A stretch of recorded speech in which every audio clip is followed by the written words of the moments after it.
Good evening there, everybody. What is happening? Hopefully, you all are having a wonderful day today. I thought that I would do this video because I think that this is a conversation now that Tyson Fury, that not only that he has closed out this trilogy against Deontay Wilder, who I do think is going to be remembered. That's if he continues to box and possibly beat some of the other big matchups. Because if he does lose some of those bigger matchups, then he may not be remembered as so great. But we'll see what happens.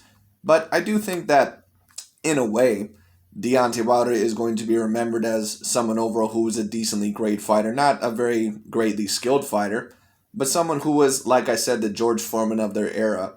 Someone overall who was never someone who had an A class skill set, but someone overall who, all in all, was a very dangerous fighter, especially because of the type of power and the physical attributes that they had.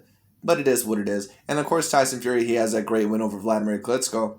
But anyways, of course, we're going to ask the question, how great is Tyson Fury really? And I seen a poll earlier by Dante's Boxing Nation, who of course hates Tyson Fury. Because once again, Dante's Boxing Nation and the LDBC and new media, once again, they have a great amount of racial motivations. But Dante's Boxing Nation asked a question that I thought all in all was a very biased question. And he asked a question all in all that, if Tyson Fury, if he fought these fighters, if they were in the same weight class, or all in all, if he was in the same weight class as them, would Tyson Fury beat any of these fighters? And the options, I believe, were Canelo Alvarez and Gervonta Tank Davis and Shakur Stevenson and Terrence Crawford. But that shows a great amount of bias overall on Dante's part, because Dante, he would have never done that with Deontay Wilder. These are the same guys that tried to rank Deontay Wilder, who they now, some of them are throwing him under the bus. These are the same guys that said that Deontay Wilder was a top 10 heavyweight of all time, at least according to them, all because of his 10 title defenses. But now, all of a sudden, when Tyson Fury beat Deontay Wilder, they don't want to give him his just due. But it is what it is, at least some of them. But this is a legitimate question. Is Tyson Fury one of the 10 greatest heavyweights of all time? Is he the greatest heavyweight fighter of all time? And when it comes down to it, where does he rank? We're going to read this DAZN article overall, and we're going to see what this article has to say.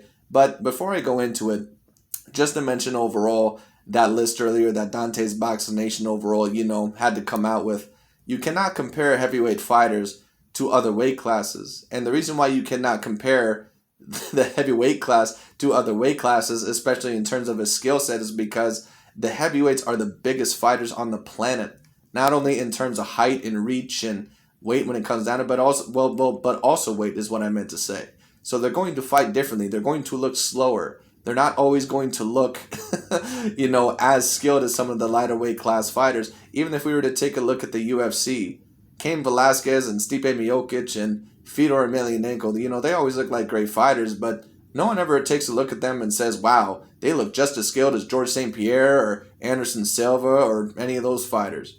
The heavyweight division is just something different. It creates a great amount of attraction and it creates a lot of excitement. But there's very few times in history where the heavyweight has actually looked just as skilled as the lighter weight fighters. And if we want to play that game that Dante overall, put out there, that's cool, but that's a very non-good look, that's not really a good way of looking at things. Because we can take a look at it and say, okay, well, you know what? If you think Mike Tyson is really that all-time, great fighter that you think he is, okay, because Mike Tyson, of course, he began his career in the mid-'80s. And, of course, he ended it in the early 2000s. Excuse me. We can take a look at that time frame and we can say, okay, you know what? Would Mike Tyson beat Marvin Hagler, or would he beat Roberto Duran or Sugar Ray Leonard if he was in the same weight class? The answer is probably no. But that does not mean that Mike Tyson is not one of the great heavyweights. And we're going to talk about Mike Tyson a little bit because, in my opinion, Mike Tyson has actually been a little bit overrated throughout his career, and we're going to talk about why. But that's pretty much my point. You cannot bring up something like that and expect it to be something that is a logical conversation, because the heavyweights, they fight differently than almost any other division. But it is what it is. Anyways, let's get into it. Let's read this article. It says, Fury has made a case to be considered one of the best heavyweights ever, but just how good is he? Tyson Fury's 11th round knockout of Deontay Wilder this past weekend not only closed a trilogy with his heated rival with a with a bang, but it solidified the Gypsy King's place among greatest heavyweights of all time. But can we put him up there with the absolute all-time greats just yet? Modern heavyweights are often ridiculed as being a pale imitation of the legends of the 20th century whose legacies have been immortalized. Yes, and that's what happens with a lot of the older generations. And that's why certain people like LeBron James fans and Aaron Rodgers fans, they get very mad sometimes at the older generation because they take a look at it and they say these damn old heads just won't let the past go. Now, in my opinion, is Michael Jordan greater than LeBron James? Yes, it is, but I don't get on all this bullshit and say, oh, stuff was so better in the 90s. And now, of course, I wasn't really watching basketball in the 90s because I wasn't born until 98. But when it comes down to the overall, if you look at things logically and objectively and know the history of things, every every generation has their greats. It is what it is. You have to respect each and every generation, all right, and how things play out that way. We cannot try to disapprove, of eras unless I think that there is a really, really good reason to. So, certain people of the past especially, it's always going to be hard to try to rank the newer players above them unless they completely kill them in accomplishments or something like that. And maybe you're like a Novak Djokovic in tennis or something. But it's always going to be hard to do that in fighting, especially against fighters like Muhammad Ali and Mike Tyson, because people are such fanboys of those fighters and they have such a big, gigantic fan base that it's always going to be hard to rank fighters above them. But it is what it is. So anyway, excuse me. But let's continue. So let's see. Where were we? However, there is no denying that the current crop of field that includes Wilder, Anthony Joshua, Alexander Usyk, and more with WBC and the ring champ Fury sitting top of the heap have produced the most exciting spell for the 200 plus pounds division realm in a long time. I agree. I think that this era is much more competitive than the Vladimir Klitschko era, because the Vladimir Klitschko era, now that is the era in my opinion that really deserves a certain amount of looking at, because that was not the most competitive era. During Vladimir Klitschko's reign, you cannot let me know one other fighter that he fought that was really, really, really great and said, wow, I was surprised that he beat him. You can't say it. But anyway, let's see what it says. Here, DAZN lists its 10 best heavyweights of all time in no particular order. That means this isn't a ranking from 1 to 10. Rather, the 10 who, in this writer's opinion, make the cut. So, excuse me. So the first one overall is Rocky Marciano. And I do agree with him being on the list. Now, depending on who you talk to, there's always going to be a certain amount of people that try to degrade Rocky Marciano because they all like to say that Rocky Marciano, he beat Joe Louis when he was like 47 years old and all this other bullshit. And he did defeat Joe Louis when he was a bit older. But what people overall won't tell you is that Rocky Marciano was actually a greater fighter than Joe Louis. Not only was he undefeated in his career, but Joe Louis, to a certain degree, was a little bit protected. And a certain amount of people may not know that. Joe Louis sometimes would not always fight the elite black fighters of his day.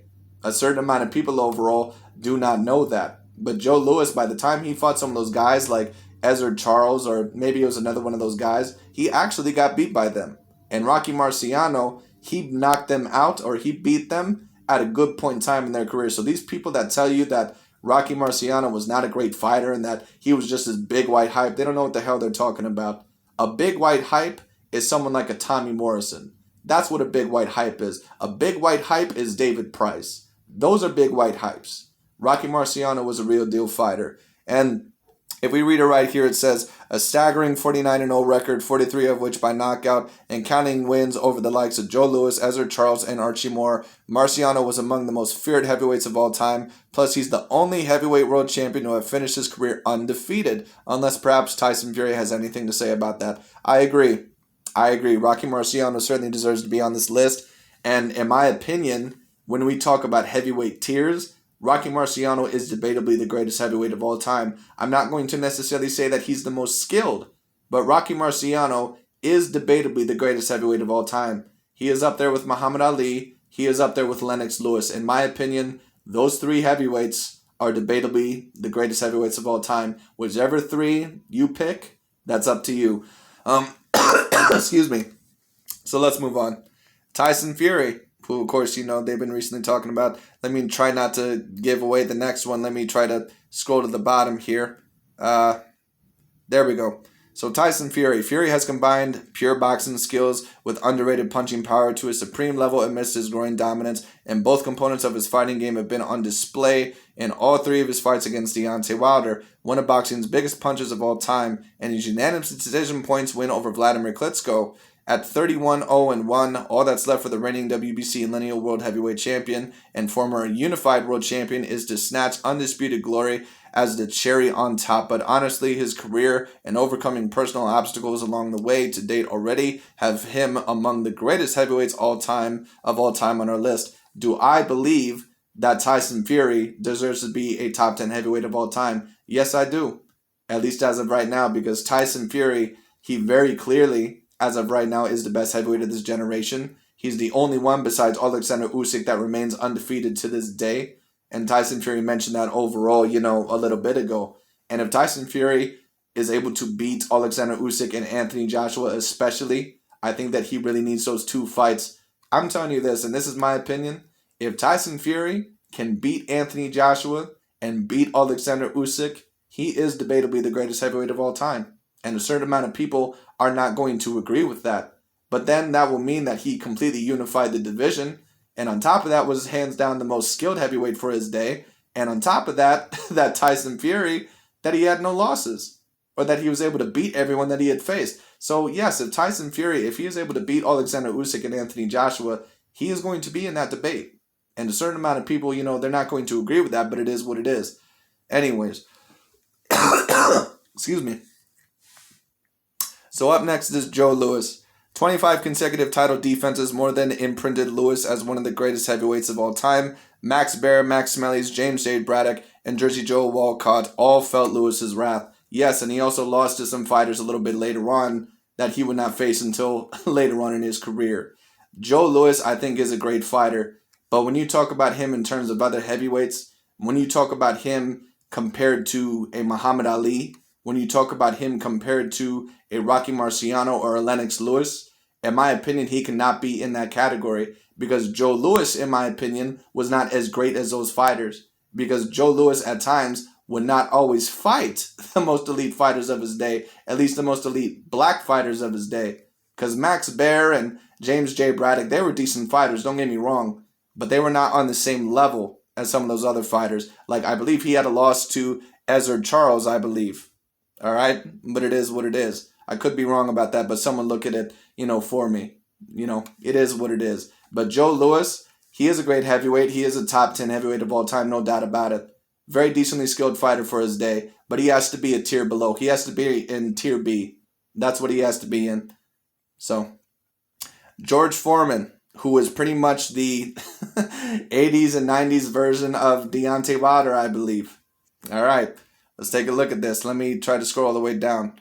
Scoring a pair of second-round TKOs of Joe Frazier and Ken Norton are a sample size of how terrifying Foreman was in his era, defeating a 26-year-old Michael Moore at the age of 45 back in November 1994 to once again be crowned as heavyweight champion demonstrated how a heavyweight's power is the last to leave his hands, well, at least Foreman's hands. George Foreman, in my opinion, was the heaviest hitter probably in boxing history. It's either him or Mike Tyson is up there. Vladimir Klitschko is up there as well. Because Freddie Roach said that he trained with both Mike Tyson and Vladimir Klitschko. And he said that Vladimir Klitschko had the hardest punch that he ever felt.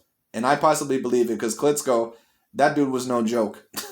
But George Foreman, he certainly has to be on this list. I agree. He's a top 10 boxer of all time. Him and Joe Louis, I believe, are in that same category. This is my personal opinion. I wouldn't possibly, I would possibly debate George Foreman over Joe Louis. But I could certainly see a case for Joe Louis being over George Foreman as well.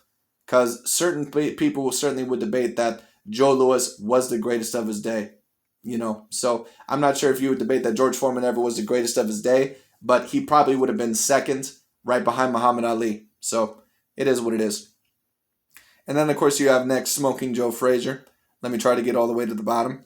Smoking Joe was an absolute buzzsaw. The fight of the century in March 1971, when he handed Muhammad Ali his first loss, was proof of that. To be the greatest, Ali needed rivals to push him, and Frazier was one of the best. I agree. Joe Frazier was an all-time great heavyweight. I would personally put him in my top 10. Joe Frazier, he's a little bit difficult for me to rank because he's kind of in that Riddick Bowe Evander Holyfield tier, in my opinion. I don't think that I can put him on the same level as a George Foreman. Maybe, because of course he did get that win over Muhammad Ali, but at the same time he did lose to Joe Frazier. Frazier was a bit older at the time, I do believe. But on top of that, Frazier, if we are going to be real about Frazier, even though he was a decently skilled fighter, he did have some flaws in his style. If you take a look at Joe Frazier, especially in his fights against Muhammad Ali, he got battered around all over the place. Like Muhammad Ali hit that dude with everything that he could. One thing I'll give Joe Frazier credit for is that he could take a hell of an ass whooping, but Joe is a decently skilled fighter. I'm not going to discredit him. He was a decently skilled fighter. Let's go on to the next one. Larry Holmes. Now this is an interesting one. Behind that crisp, piercing jab of his, Holmes enjoyed an 8-year run as world heavyweight champion, defeating the likes of Ken Norton, Ernie Shavers, and Muhammad Ali along the way. Can't overlook Holmes' place in heavyweight history. Well, he did beat Muhammad Ali when Muhammad Ali pretty much was done. I don't think there's any doubt about that. But Larry Holmes, at times, does get a little bit underrated because he had to live up to so much potential after Muhammad Ali. And he was so beloved and overall, loved as a heavyweight after he retired. It would kind of be like Tom Brady if he retired today, or like when Michael Jordan, like when he retired, in 1998 or after the Wizards. LeBron James, he can try to live up to Michael Jordan, but there's always going to be those Michael Jordan fans that say that LeBron James will never hold Michael Jordan's jockstrap. Larry Holmes, is he a top 10 heavyweight in my opinion? I would certainly say so. You can certainly debate that he is one of the more underrated heavyweights in history, but in my opinion, would I put Tyson Fury ahead of him? I personally would. Anyway, Mike Tyson. Okay, so let's see overall what what these guys have to say. Evander Holyfield and Lennox Lewis didn't fear Tyson and were able to subsequently bully the bully, but they too are among the greatest of all time, so that's not too shabby. Look at the fear Tyson compounded with ferocious punches for Trevor Berbick, Larry Holmes, Michael Spinks, Frank Bruno, and Donovan Ruddock, to name a few amidst his reign of terror during the mid-late 1980s to early 1990s. In most recent times, Deontay Wilder in his 10 consecutive title defenses demonstrated his own feared punching power and greatness that shouldn't be overlooked either. Deontay Wilder, I don't know exactly where he's going to be ranked. I certainly can't have him in my top 10 heavyweights of all time. Top 20, maybe, but I would have to see about that. Anthony Joshua, he'd be probably in my top 20, but it is what it is. When I take a look at Mike Tyson, I think that he is a great fighter. I do think all in all that he clearly is a Hall of Famer. But when I take a look at all the others on this list, I can't have him in any of their category. I can't have him in the Joe Louis bracket. I can't have him in the George Foreman bracket, or the Joe Frazier bracket, or the Muhammad Ali bracket, or the Rocky Marciano bracket, or even the Tyson Fury bracket, because all those heavyweights, they all have one thing in common. They at least won some of the big fights of their generation. Joe Frazier, yeah, he lost, a few fights, but he also won against Muhammad Ali. Muhammad Ali, of course, he lost a couple, but he won against almost every big fighter of his day. George Foreman, he at least beat Joe Frazier, and he also beat Ken Norton, and he beat a couple of others. He beat Michael Moore. So, Mike Tyson, he is a great fighter, but he has to be in Tier C. I think all in all that Tier B is for the fighters that, are nearly in, to that Tier A, or, Tyson Fury, he's in that tier, like 8.5 or 1.5. That's where he is. Mike Tyson, he's clearly in Tier 3 or Tier C. I can't have him any higher than that. He's probably in my top 10 heavyweights of all time, but if he is, he's somewhere from about 8 to 10. No doubt about it. Mike Tyson was a phenomenal talent, but this is why you can't always allege that just because a fighter is super duper talented, that they're above another fighter on the pound for pound list if they don't have a better resume. Because take a look at Mike Tyson. People thought that he was going to be possibly the greatest heavyweight of all time, and every time that he had a big fight, he lost. He lost to Evander Holyfield twice. He lost to Lennox Lewis. He lost to James Buster Douglas. He lost every big fight in his career. And I'm sorry, but winning against Frank Bruno and an older Larry Holmes, I guess Michael Spinks, I'll give that one to him. But all the other fighters, I'm sorry, they just were not that great. Frank Bruno is not going to be remembered as an all-time great heavyweight. He's just not. All right, I'm sorry. Michael Spinks, I don't even think was that great of a fighter. He was, well, let me give Michael Spinks credit. He was a decent fighter. But both Michael Spinks and Mike Tyson kind of beat an older version of Larry Holmes. It is what it is, but it's whatever. But anyway, Evander the real deal Holyfield, for sure. All right, so let's see.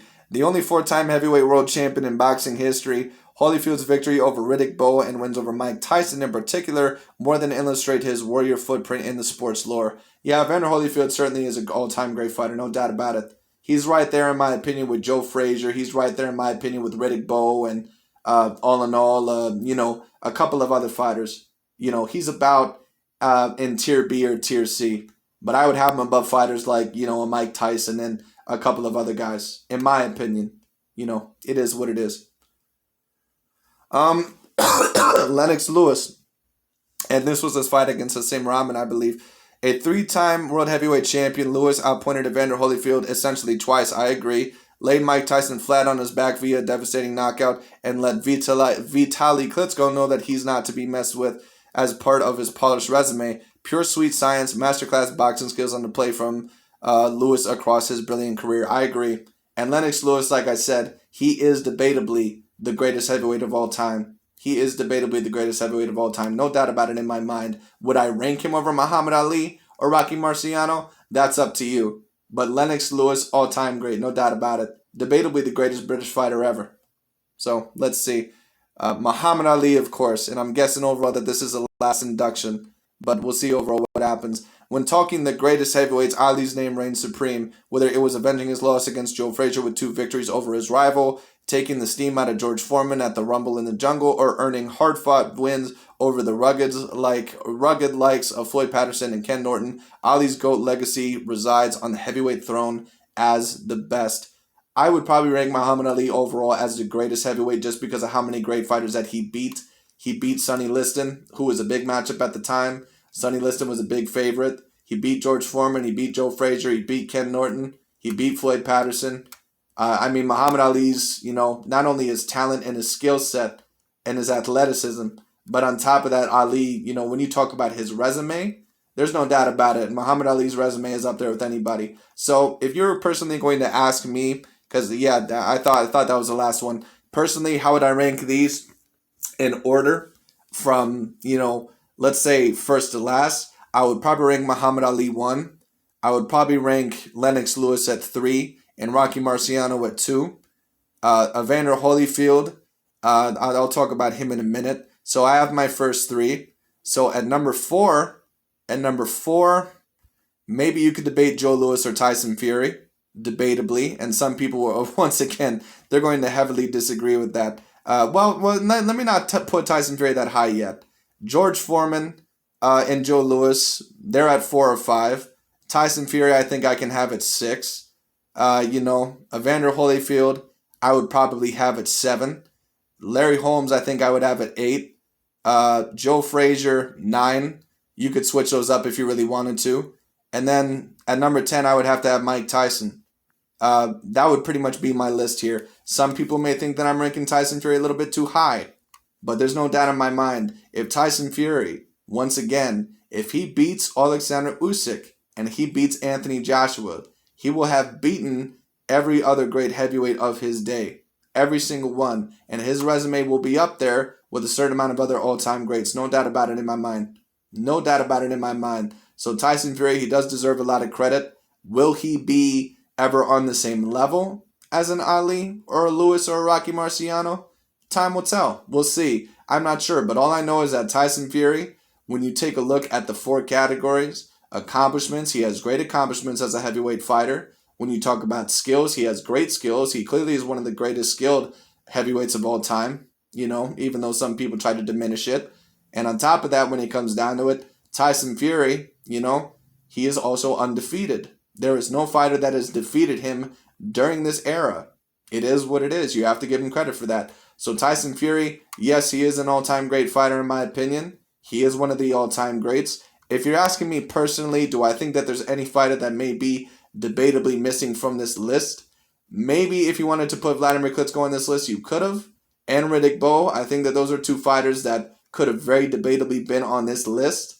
But other than that, I'm not really seeing anything missing here. But, I did not think that this was a bad list. They did not rank it in order, which I thought overall, was kind of disappointing, but it is what it is.